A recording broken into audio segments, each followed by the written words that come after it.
நமது ஆண்டவராகிய இயேசு கிறிஸ்து சிலுவையில் மரித்தபோது நடந்த நிகழ்வுகள். அதில் கர்த்தர் பேசிய 7 வார்த்தைகளை நாம் சிலுவையில் தொங்கும்போது பார்க்கிறோம். இப்படி இந்த மாதிரியான எல்லா காரியங்களும் இந்த பலியோடு சம்பந்தப்பட்ட காரியங்களே. அதை குறித்து பார்ப்போம். பாவ நிவாரண பலி செலுத்தப்பட வேண்டும். இன்றைய வாழ்க்கைக்கும் இதை நாம் படிக்க வேண்டிய அவசியம் என்ன? நம்முடைய பிதாவாகிய தேவனுடைய அன்பும் ஆண்டவராகிய இயேசு கிறிஸ்துவின் கிருபையும் சமாதானமும் உங்கள் அனைவரோடும் கூட என்றைக்கும் இருப்பதாக. தலைப்பு: நான் உன்னை விட்டு விலகுவதும் இல்லை, உன்னை கைவிடுவதும் இல்லை. லேவியராகமம் 4ஆம் அதிகாரம். இந்த செய்தியில் நாம் சில ஆழமான சத்தியங்களை, வேதத்தின் வெளிப்பாடுகளை, கர்த்தருடைய வார்த்தைகளை கற்றுக்கொள்ள இருக்கிறோம்.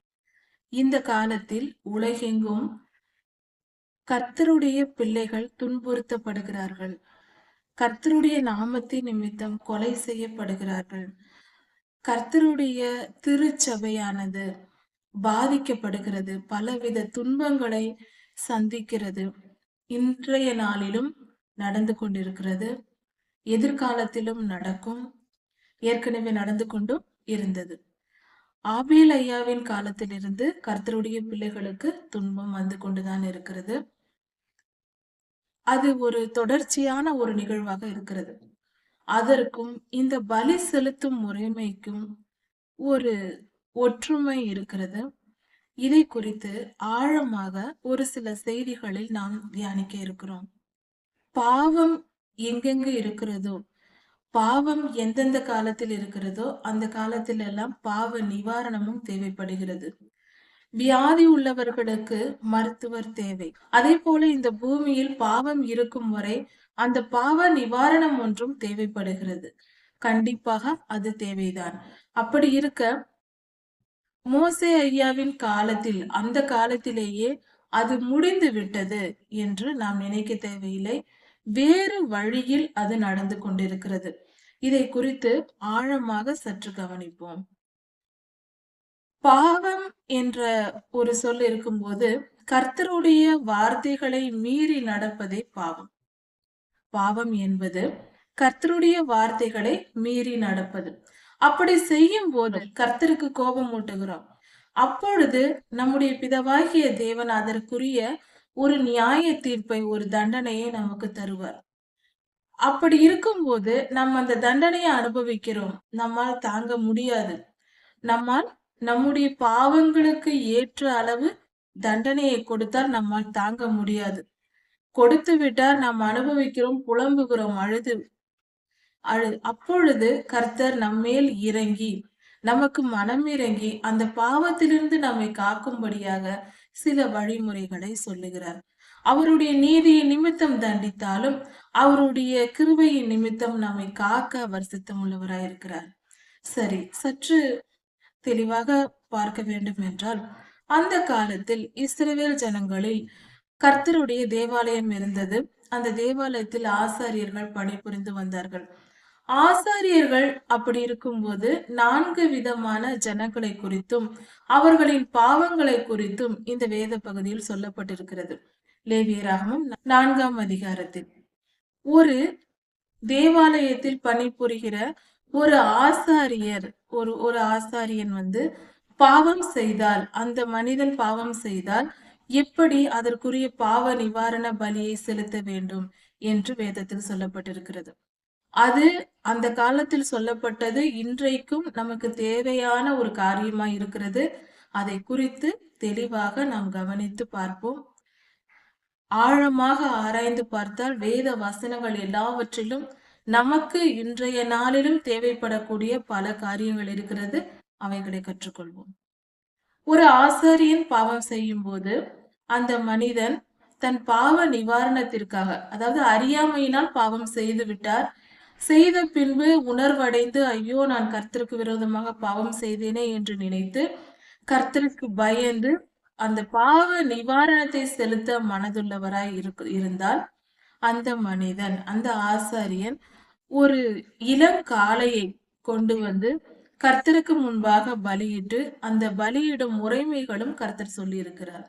அந்த முறைமையின்படி அதே போல அந்த பலியை செலுத்தி அதிலுள்ள கொழுப்பும் அந்த காளை மாட்டில் உள்ள கொழுப்பையும் மற்ற சில பொருள்களையும் தகன பலிபீடத்தில் எரித்துவிட்டு அதிலே அந்த இரத்தத்தை எடுத்து தகன பலிபீடத்தில் இருந்த அந்த பலிபீடத்தின் அடியில் இருந்து பலி செலுத்தப்பட்டதும் அதன் இரத்தத்தை எடுத்து ஆசரிப்பு கூடாரத்தினுள் பரிசுத்த ஸ்தலத்திற்கு எதிரே இருக்கிற அந்த திரைச்சிலைக்கு முன்பாக அந்த பாவ நிவாரண பலியின் காளையின் இரத்தத்தை தெளித்து அந்த தூப பீடத்தின் கொம்புகளில் அதன் இரத்தத்தை பூசி மிச்சம் உள்ள இரத்தத்தை தகன பலிபீடத்தின் அடியில் எல்லாவற்றையும் ஊற்றிவிட வேண்டும் என்று சொல்லப்பட்டிருக்கிறது. இந்த இரத்தம் எந்த இடத்தில் ஏன் செலுத்தப்படுகிறது? இதில் ஆழமான காரியங்கள். இன்றைய காலத்திற்கு இதை நாம் தெரிந்து கொண்டால் நம் வாழ்க்கையில் மிகப்பெரிய காரியங்களை புரிந்து கொள்ளலாம். அப்படிப்பட்ட ஒரு விஷயம் இருக்கிறது.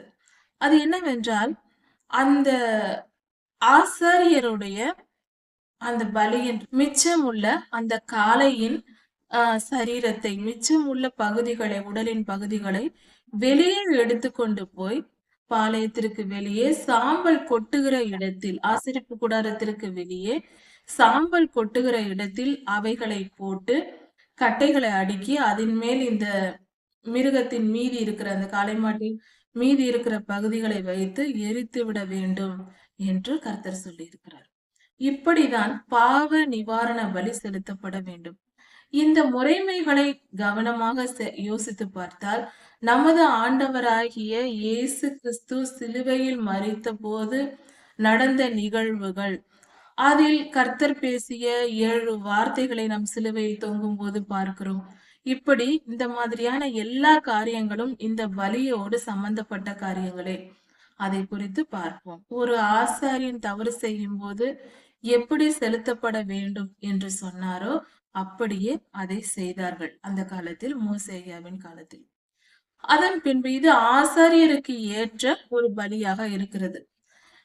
அதே சமயத்தில் ஒரு இஸ்ரவேல் புத்திரரில் சபையார் பாவம் செய்தால், மொத்தமாக சபையார் அறியாமையினால் ஒரு பாவம் செய்து விட்டார்கள் என்றால், அங்கு சபையார் இதே போல ஒரு இளம் காளையை கொண்டு வந்து இதை போலவே அந்த காளை மாட்டை அடித்து அதன் இரத்தத்தை பரிசுத்த ஸ்தலத்திற்கு எதிரே இருக்கிற திரைச்சிலைக்கு முன்பாக தெளித்து தூப பீடத்தின் கொம்புகளில் இரத்தத்தை பூசி அந்த இரத்தத்தை 7 முறை தெளிக்க வேண்டும். அப்படி தெளித்து விட்டு தூப பீடத்தின் கொம்புகளில் இரத்தத்தை பூசி மிச்சம் உள்ள இரத்தத்தை தகன பலிபீடத்தில், பிரகாரத்தில் இருக்கிற தகன பலிபீடத்தின் அடியில் ஊற்றிவிட வேண்டும். அதே போல தகன பலிபீடத்தின் மேல் அந்த காளை மாட்டையின் கொழுப்பையும் அதிலுள்ள வேறு சில பொருட்களையும் அதில் தகன பலிபீடத்தில் எரித்து விட்டு மிச்சம் உள்ள பகுதிகளை சாம்பல் கொட்டுகிற இடத்தில் கொண்டு போய் விறகுகளை அடுக்கி அதன் மேல் காளை மாட்டை வைத்து மீதமுள்ள பகுதிகளை வைத்து எரித்து விட வேண்டும். இது இஸ்ரவேல் சபையாருக்கு கொடுக்கப்பட்ட ஒரு பலியிடும் முறை, பாவ நிவாரண பலியின் முறையாக இருக்கிறது. இதில் ஆசாரியர்கள் பாவம் செய்து இந்த பாவ நிவாரண பலியை செலுத்தும் போது எந்த ஆசாரியன் பாவம் செய்தாரோ அந்த ஆசாரியன் தான் அந்த பலி கொடுக்கும் முன்பதாக அந்த காளை மாட்டின் தலையில் கைகளை வைக்க வேண்டும்.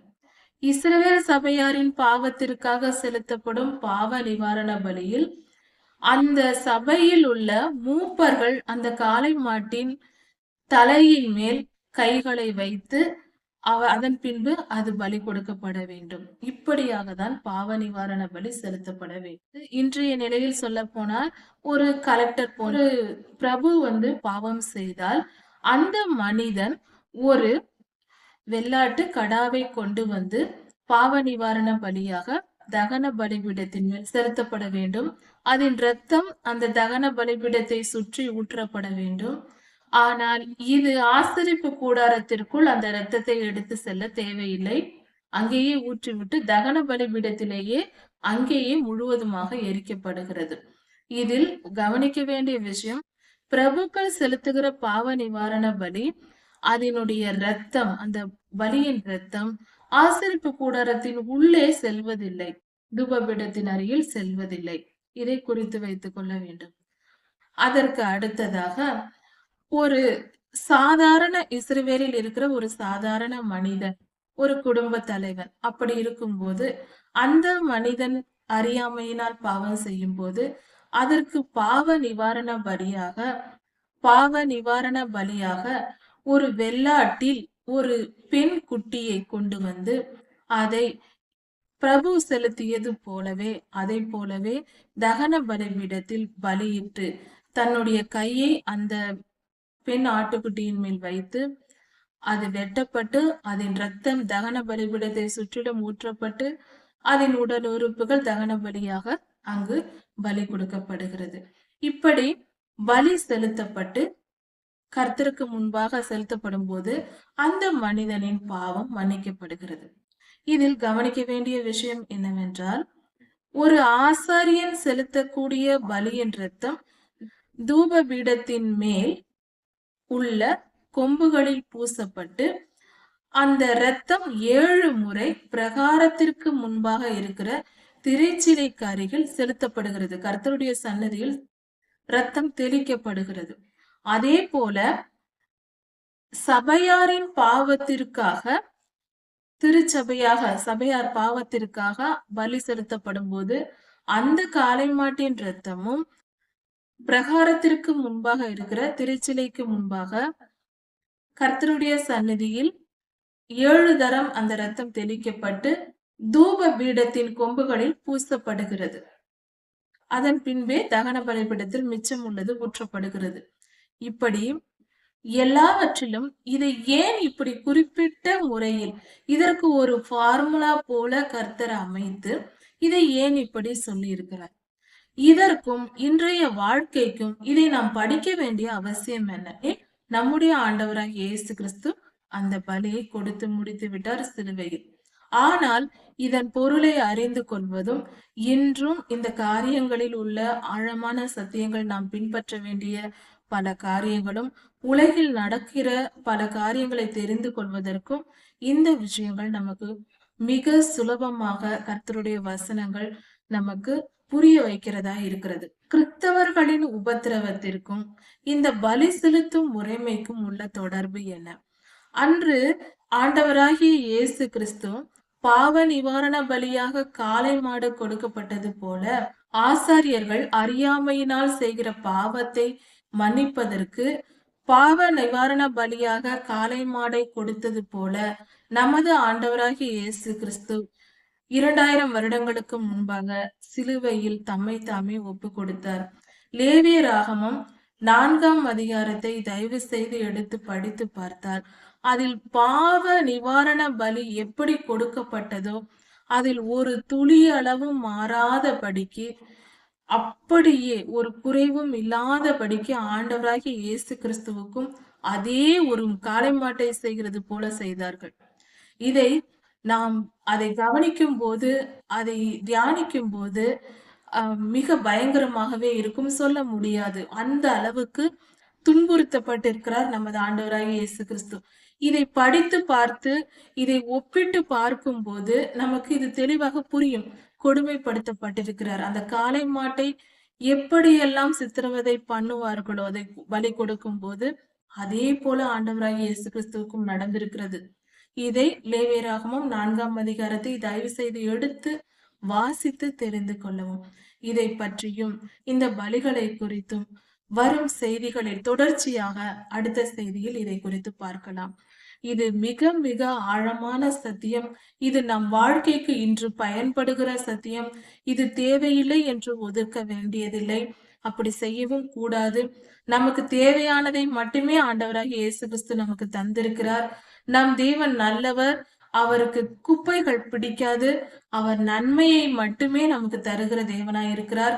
நமக்கு தேவையானதை மட்டுமே நமக்கு கொடுப்பார்.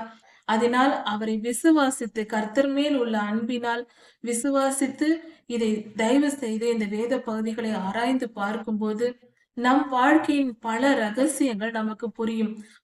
ஒட்டுமொத்த மனித குலத்தின் பிறப்பும் ரட்சிப்பும் அதனுடைய மீட்பும் இந்த வேத பகுதிகளில் இருக்கிறது.